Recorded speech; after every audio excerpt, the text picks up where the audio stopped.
नमस्कार दोस्तों, एजुकेशन 24 में आपका स्वागत है। दोस्तों आज का वीडियो बहुत ही खास होने वाला है क्योंकि आज के इस वीडियो में आपको बीए फर्स्ट ईयर के फर्स्ट सेमेस्टर में आपका जो सब्जेक्ट है हिस्ट्री यानी कि इतिहास, उसके अंदर कौन कौन से क्वेश्चन आने वाले हैं, इस वीडियो के अंदर मैं आपको आने वाले क्वेश्चन के बारे में बताऊंगा। तो आप इस वीडियो को पूरा अंत तक जरूर देखिएगा क्योंकि इस वीडियो से आपको बहुत कुछ सीखने को मिलेगा जबकि बीए एग्जाम में काम करेगा।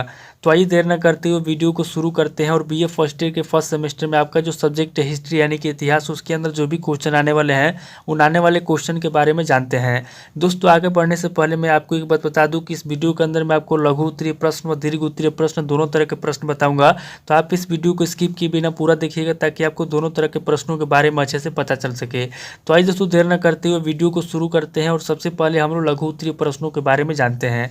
तो यहाँ पर दोस्तों लघु उत्तरीय प्रश्नों की बात की जाए तो यहाँ पर दोस्तों लघु उत्तरीय प्रश्नों में आपका पहला प्रश्न दिया हुआ है, प्राचीन भारतीय साहित्यिक स्रोत के अंतर्गत ब्राह्मण ग्रंथ तथा उपनिषद का संक्षिप्त परिचय दीजिए। यानी कि दोस्तों जो भी प्राचीन भारतीय साहित्यिक स्रोत हैं उसके अंतर्गत आपको क्या करना है, ब्राह्मण ग्रंथ तथा उपनिषद का संक्षिप्त में परिचय देना है। यानी कि जो भी ब्राह्मण ग्रंथ हैं और जो भी उपनिषद है उसका क्या करना है, आपको संक्षिप्त में परिचय देना है।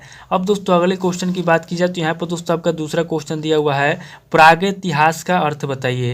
यानी कि प्रागैतिहास क्या होता है, प्रागैतिहास का आपको अर्थ बताना है। अब दोस्तों अगले क्वेश्चन की बात की जाए तो यहाँ पर दोस्तों आपका तीसरा क्वेश्चन दिया हुआ है, आर्यों के मूल निवास के संदर्भ में विदेशी मत की विवेचना कीजिए। यानी कि जो भी आर्य थे, आर्यों के मूल निवास के संदर्भ में क्या करना है, जो भी विदेशियों की मत है, विदेशी मत की क्या करना है, विवेचना करना है। अब दोस्तों अगले क्वेश्चन की बात की जाए तो यहाँ पर दोस्तों आपका चौथा क्वेश्चन दिया हुआ है, वैदिक कालीन सामाजिक जीवन का वर्णन कीजिए। यानी कि वैदिक काल में जो सामाजिक जीवन है, वैदिक कालीन सामाजिक जीवन कैसा था उसका यहाँ पे क्या करना है, वर्णन करना है। अब दोस्तों अगले क्वेश्चन की बात की जाए तो यहाँ पे दोस्तों आपका पांचवा क्वेश्चन दिया हुआ है, नंद का परिचय दीजिए। यानी कि धननंद कौन था, धननंद का आपको परिचय देना है।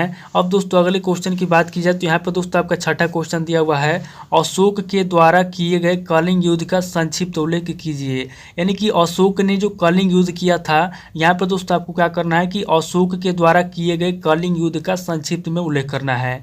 अब दोस्तों अगले क्वेश्चन की बात की जाए तो यहाँ पर दोस्तों आपका सातवां क्वेश्चन दिया हुआ है, चंद्रगुप्त द्वितीय का मूल्यांकन कला प्रेमी एवं विद्या प्रेमी के रूप में कीजिए। यानी कि जो चंद्रगुप्त द्वितीय था उसका मूल्यांकन आपको कैसे करना है, कला प्रेमी के रूप में करना है और विद्या प्रेमी के रूप में करना है। यानी कि चंद्रगुप्त द्वितीय जो था क्या वो कला प्रेमी एवं विद्या प्रेमी था, इसके बारे में आपको बताना है। अब दोस्तों अगले क्वेश्चन की बात की जाए तो यहाँ पे दोस्तों आपका आठवां क्वेश्चन दिया हुआ है, गुप्तों के पतन के धार्मिक कारणों का उल्लेख कीजिए। यानी कि जो गुप्त साम्राज्य का पतन हुआ था, गुप्त साम्राज्य के पतन में कौन कौन से धार्मिक कारण थे, उन धार्मिक कारणों का क्या करना है, उल्लेख करना है। अब दोस्तों अगले क्वेश्चन की बात की जाए तो यहाँ पर दोस्तों आपका नौवां क्वेश्चन दिया हुआ है, हर्ष का चालुक्यों से संघर्ष की संक्षिप्त विवेचना कीजिए।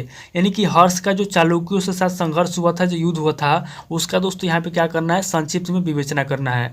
अब दोस्तों अगले क्वेश्चन की बात की जाए तो यहाँ पर दोस्तों आपका 10वां क्वेश्चन दिया हुआ है, चालुक्य राजा जयसिंह सिद्धराज एवं कुमारपाल के बारे में संक्षिप्त विवरण दीजिए। यानी कि चालुक्य राजा जयसिंह सिद्धराज और कुमारपाल कौन थे, इनके बारे में आपको क्या करना है, संक्षिप्त में विवरण देना है कि जयसिंह सिद्धराज कौन था और कुमारपाल कौन था। अब दोस्तों अगले क्वेश्चन की बात की जाए तो यहाँ पर दोस्तों आपके 11वां क्वेश्चन दिया हुआ है, ध्यान से देखिए। यहाँ पर दोस्तों आपके 11वां क्वेश्चन दिया हुआ है, सिंहराज कौन था, सिंहराज कौन था, ये दोस्तों बहुत इंपॉर्टेंट क्वेश्चन है, सिंहराज कौन था।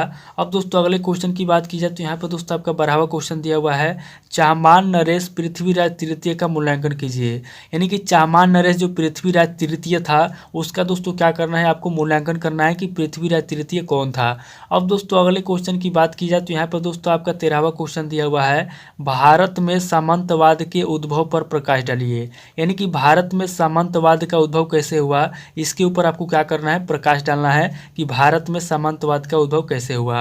अब दोस्तों अगले क्वेश्चन की बात की जाए तो यहाँ पर दोस्तों आपका 14वां क्वेश्चन दिया हुआ है, उपनयन संस्कार से क्या तात्पर्य है, इसके उद्देश्य बताइए। यानी कि दोस्तों हिंदुओं के जो 16 संस्कार होते हैं उसमें दोस्तों एक संस्कार होता है उपनयन संस्कार। तो इसके बारे में दोस्तों कहा जा रहा है कि उपनयन संस्कार क्या होता है, उपनयन संस्कार से क्या तात्पर्य है, इसके उद्देश्य बताइए। यानी कि जो उपनयन संस्कार होता है उसके क्या उद्देश्य होते हैं, यहाँ पर दोस्तों आपको उपनयन संस्कार के उद्देश्य बताना है। अब दोस्तों अगले क्वेश्चन की बात की जाए तो यहाँ पे दोस्तों आपका 15वां क्वेश्चन दिया हुआ है, अरब आक्रमण का वर्णन कीजिए। यानी कि दोस्तों अरब आक्रमण कब हुआ था, कैसे हुआ था, इसके बारे में क्या करना है, वर्णन करना है। अब दोस्तों अगले क्वेश्चन की बात की जाए तो यहाँ पर दोस्तों आपका 16वां क्वेश्चन दिया हुआ है, अरब आक्रमण के परिणाम की विवेचना कीजिए। यानी कि जो अरब आक्रमण हुआ था उसके क्या परिणाम हुए थे, यहाँ पर दोस्तों अरब आक्रमण के परिणाम की विवेचना करना है। अब दोस्तों अगले क्वेश्चन की बात की जाए तो यहाँ पर दोस्तों आपका 17वां क्वेश्चन दिया हुआ है, वैनसॉन्ग कौन था। वैनसॉन्ग कौन था दोस्तों, ये बहुत इंपॉर्टेंट क्वेश्चन है, ये बार बार पूछा जाता है कि वैनसॉन्ग कौन था। अब दोस्तों अगले क्वेश्चन की बात की जाए तो यहाँ पर दोस्तों आपका लास्ट क्वेश्चन दिया हुआ है 18वां क्वेश्चन, नंद वंश पर एक संक्षिप्त लेख लिखिए। यानी कि नंद वंश के ऊपर क्या करना है, नंद वंश जो था, नंद वंश के ऊपर आपको क्या करना है, एक संक्षिप्त लेख लिखना है। तो ये दोस्तों आपके टोटल 18 क्वेश्चन होंगे जो कि आपके लघु उत्तरीय प्रश्न में पूछे जाएंगे। अब दोस्तों आगे हम लोग दीर्घ उत्तरीय प्रश्नों के बारे में जानेंगे। तो यहाँ पर दोस्तों दीर्घ उत्तरीय प्रश्नों में पहले क्वेश्चन की बात की जाए तो यहाँ पर दोस्तों आपका पहला क्वेश्चन दिया हुआ है, मोहनजोदड़ो की नगर नियोजन योजना का वर्णन कीजिए। यानी कि जो मोहनजोदड़ो था उसकी नगर नियोजन क्या योजना थी, यहाँ पे दोस्तों आपको मोहनजोदड़ो की नगर नियोजन योजना का वर्णन करना है। अब दोस्तों दूसरे क्वेश्चन की बात की जाए तो यहाँ पर दोस्तों आपका दूसरा क्वेश्चन दिया हुआ है, प्राचीन भारतीय इतिहास के साहित्यिक स्रोतों पर प्रकाश डालिए। यानी कि प्राचीन भारतीय इतिहास के जो भी साहित्यिक स्रोत हैं उसके ऊपर आपको क्या करना है, प्रकाश डालना है।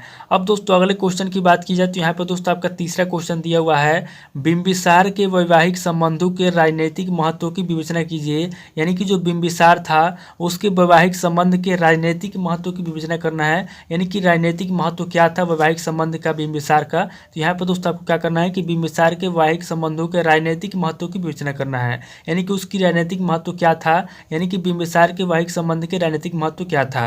अब दोस्तों अगले क्वेश्चन की बात की जाए तो यहाँ पर दोस्तों आपका चौथा क्वेश्चन दिया हुआ है, अशोक के धर्म से आप क्या समझते हैं, उसके प्रचार के लिए उसने कौन कौन से साधनों का उपयोग किया, इसके बारे में आपको बताना है। यानी कि जो सम्राट अशोक था उसके धर्म से आप क्या समझते हैं और उसने उसके प्रचार के लिए कौन कौन से साधनों का उपयोग किया, इसके बारे में आपको अच्छे से समझाना है।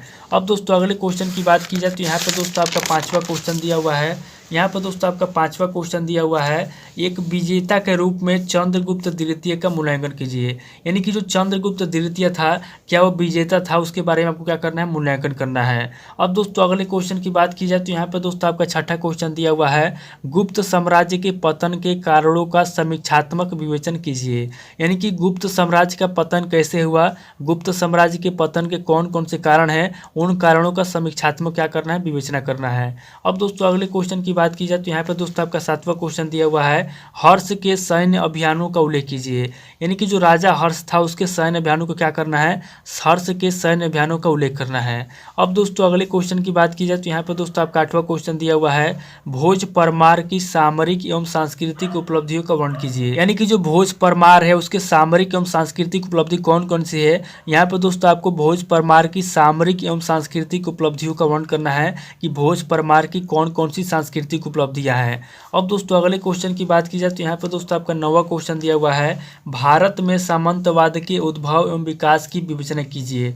यानी कि भारत में सामंतवाद का उद्भव कैसे हुआ, विकास कैसे हुआ, इसकी आपको विवेचना करना है कि भारत में सामंतवाद का उद्भव कैसे हुआ और विकास कैसे हुआ। अब दोस्तों अगले क्वेश्चन की बात की जाए तो यहाँ पर दोस्तों आपका 10वां क्वेश्चन दिया हुआ है, संस्कारों के समाज शास्त्रीय महत्व की विवेचना कीजिए। यानी कि जो संस्कार होते हैं, हिंदुओं के जो 16 संस्कार होते हैं, संस्कारों के समाज शास्त्रीय महत्व क्या करना है, विवेचना करना है कि जो संस्कार होता है उसका क्या समाज शास्त्रीय महत्व होता है। अब दोस्तों अगले क्वेश्चन की बात की जाए तो यहाँ पर दोस्तों आपका 11वां क्वेश्चन दिया हुआ है, महमूद गजनवी के भारत पर आक्रमण का वर्णन कीजिए। यानी कि महमूद गजनवी ने जो भारत पर आक्रमण किया था उस आक्रमण का क्या करना है, विस्तार पूर्वक यहाँ पे वर्णन करना है। अब दोस्तों अगले क्वेश्चन की बात की जाए तो यहाँ पर दोस्तों आपका लास्ट क्वेश्चन दिया हुआ है 12वां क्वेश्चन, मोहम्मद गौरी के भारत पर आक्रमण एवं चरित्र की विवेचना कीजिए। यानी कि मोहम्मद गौरी कौन था, मोहम्मद गौरी के भारत पर आक्रमण के बारे में बताना है और मोहम्मद गौरी के चरित्र की विवेचना करना है। तो ये दोस्तों टोटल आपके 12 क्वेश्चन होंगे जो कि आपके दीर्घ उत्तरीय प्रश्न से पूछे जाएंगे। तो यहाँ पर दोस्तों इस वीडियो के अंदर मैंने आपको लघु उत्तरीय प्रश्न और दीर्घ उत्तरीय प्रश्न दोनों तरह के प्रश्नों के बारे में बता दिया। आप दोस्तों इस क्वेश्चन को किसी किताब से सीरीज से मिलाकर याद कर लीजिए या फिर अगर आप कमेंट करेंगे तो मैं आपको इन क्वेश्चन के आंसर के बारे में बता दूंगा। तो दोस्तों उम्मीद करता हूँ कि इस वीडियो से आपको बहुत कुछ सीखने को मिला होगा। अगर आपको वीडियो अच्छा लगा तो वीडियो को लाइक कीजिए, शेयर कीजिए और कमेंट करके बताइए कि आपको नेक्स्ट वीडियो किस टॉपिक के ऊपर चाहिए। थैंक यू दोस्तों।